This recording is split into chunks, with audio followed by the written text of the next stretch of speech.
കടം വേണോ? ലോകോത്തര ബ്രാൻഡുകളുടെ എല്ലാ മൊബൈൽ ഫോണുകളും smart T V, smart watch, headset തുടങ്ങിയ എല്ലാ ഗാഡ്ജറ്റുകളും തവണ വ്യവസ്ഥയിൽ സ്വന്തമാക്കൂ. ജ്യോതി മൊബൈൽസ്, ഏരൂർ. 55 വർഷക്കാലമായി അലയമണിലെ കായിക ജീവകാരുണ്യ മേഖലകളിൽ നിർണായക പങ്ക് വഹിച്ചുകൊണ്ടിരിക്കുന്ന കരുകോൺ YFASCയുടെ നേതൃത്വത്തിലുള്ള 36ാമത് അഖില കേരള ഓപ്പൺ വോളിബോൾ ടൂർണമെന്റിന് തുടക്കമായി. കരുകോൺ ജംഗ്ഷനിൽ തയ്യാറാക്കിയിട്ടുള്ള ഫ്ലഡ് ലൈറ്റ് സ്റ്റേഡിയത്തിൽ Kadakkal police circle inspector Subin Thankachan tournament ഉദ്ഘാടനം ചെയ്തു. കരുകോൺ കേന്ദ്രീകരിച്ച് മികച്ച ഒരു സ്റ്റേഡിയം എന്ന ആവശ്യം ഇനിയും അധികൃതർ കാണാതെ പോകരുതെന്ന് പ്രദേശവാസി കൂടിയായ സുബിൻ തങ്കച്ചൻ ഉദ്ഘാടന പ്രസംഗത്തിൽ പറഞ്ഞു. ഇതിലേക്ക് ഇവിടെ വന്നപ്പോൾ തന്നെ വളരെ ആവേശോജ്വലമായ ഒരു മത്സരം എനിക്ക് കാണാൻ സാധിച്ചു. ഓർമ്മ വെച്ച നാൾ മുതൽ YFASC കേട്ട് വളർന്ന നമുക്കെല്ലാം ഇന്ന് ഇത്തരത്തിലുള്ള മത്സരങ്ങൾ ഇപ്പോഴും നിലനിന്ന് പോകുന്നത് വളരെ അഭിമാനാർഹമായ ഒരു കാര്യമാണ്. നമ്മുടെ വ്യക്തിജീവിതത്തിലായാലും സ്പോർട്സിനുള്ള പ്രാധാന്യം വളരെ വലുതാണ്. ഇവിടെ പറഞ്ഞ പോലെ ശ്രീ ഡോക്ടർ സൽമാൻ, ശ്രീ ആദിത്യ സുരേഷ് എന്നിവർ ഇപ്പോൾ സ്പോർട്സിൽ നാഷണൽ ലെവൽ വരെയും എത്തിയിരിക്കുന്നത് അത് നമുക്ക് അഭിമാനിക്കാവുന്ന ഒരു കാര്യം തന്നെയാണ്. നമ്മുടെ ഓവറോൾ ഡെവലപ്മെന്റിന് സ്പോർട്സ് വലിയ പ്രാധാന്യമാണുള്ളത്.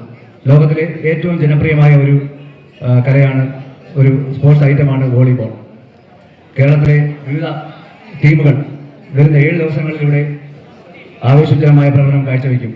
ഇതിനുവേണ്ടി അക്ഷീണം പ്രയത്നിച്ച മുഴുവൻ സംഘാടകരെയും നാട്ടുകാരെയും എല്ലാവരും പ്രത്യേകം അഭിനന്ദിക്കുന്നു. ബഹുമാനപ്പെട്ട ജനപ്രതിനിധികളോട് ഈ അവസരത്തിൽ എനിക്ക് ഓർമ്മിപ്പിക്കാനുള്ളത്, ക്ലബിന്റെ ദീർഘകാല ആവശ്യമായ ഒരു സ്റ്റേഡിയം അനുഭാവപൂർവ്വം ഇടപെട്ട് അതിനുവേണ്ടി ശ്രമിക്കണമെന്ന് ഈ അവസരത്തിൽ ഓർമ്മിപ്പിക്കുന്നു. YFASC പ്രസിഡന്റ് P ജയചന്ദ്രൻ അധ്യക്ഷത വഹിച്ച ഉദ്ഘാടന യോഗത്തിൽ അലയമൺ ഗ്രാമപഞ്ചായത്ത് പ്രസിഡന്റ് S ആനന്ദ് മുഖ്യാതിഥിയായി.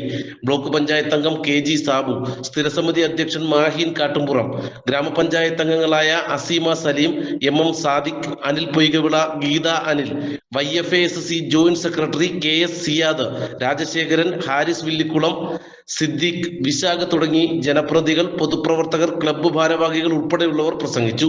കരുകോൺ പ്രദേശത്ത് നിന്നും കായിക ഇനങ്ങളിൽ ഉൾപ്പെടെ വിവിധ മേഖലകളിൽ പ്രാഗൽഭ്യം തെളിയിച്ചവരെ മുൻ ക്രൈംബ്രാഞ്ച് DYSP ജലീൽ തോട്ടത്തിൽ ചടങ്ങിൽ ആദരിച്ചു.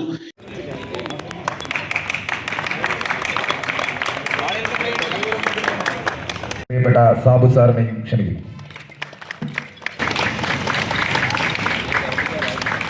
എല്ലാ ദിവസവും പ്രൊഫഷണൽ ടീമുകളുടെ മത്സരത്തിന് മുന്നോടിയായി പ്രാദേശിക ടീമുകളുടെ മത്സരവും ഉണ്ടാകും.